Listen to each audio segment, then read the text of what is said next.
Hello, in this video we're going to show you how to recover the username or password to gain a login to a site that you're not able to access.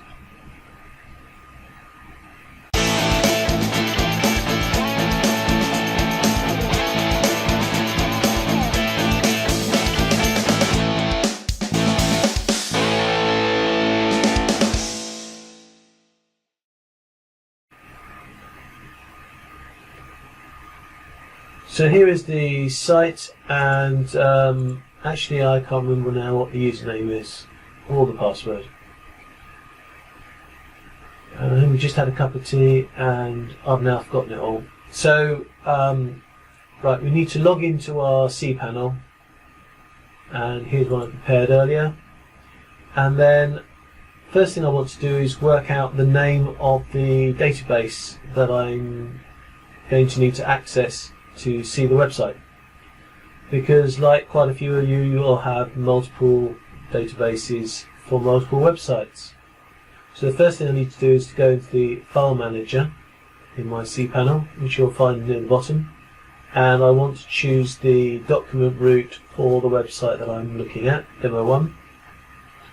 I'll click go, and then what I want to do is have a look in the config file. Now I will be hiding some of the content of this next page, so I apologise in advance. So if we look in the code editor,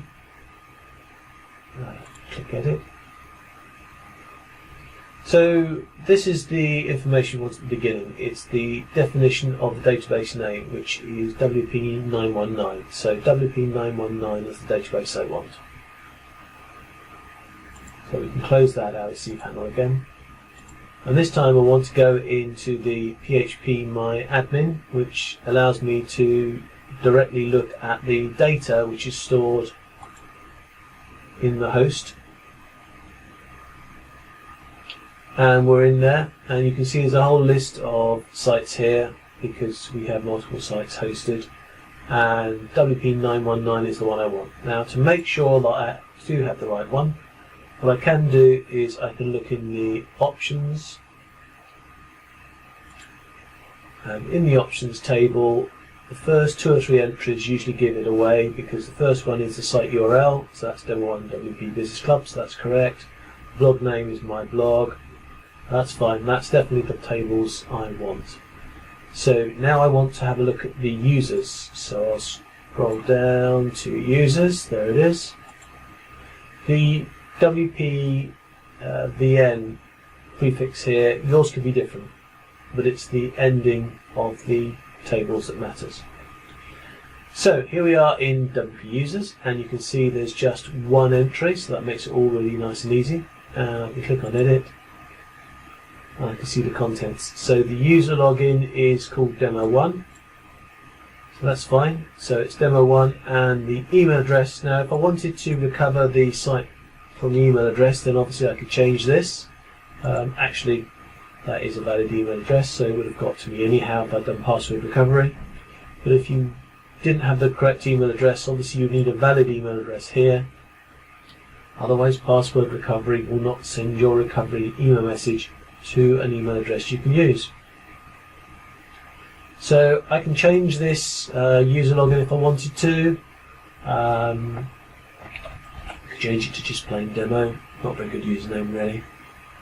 And when I'm happy with what I've done, then I can save. And I've now changed that. But if I go back to edit, I'll just show you one thing. This is the user password, and this user password is encrypted.